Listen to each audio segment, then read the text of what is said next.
मैं तुम्हें कोई वजाहत नहीं दूंगी और ना ही मैं मजबूर हूं। चाहो तो फिर से तोड़ दो।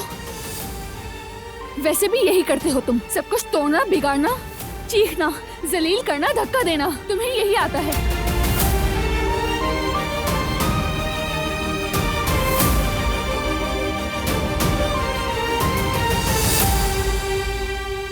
ठीक कहा, बस मोहब्बत करना नहीं आता।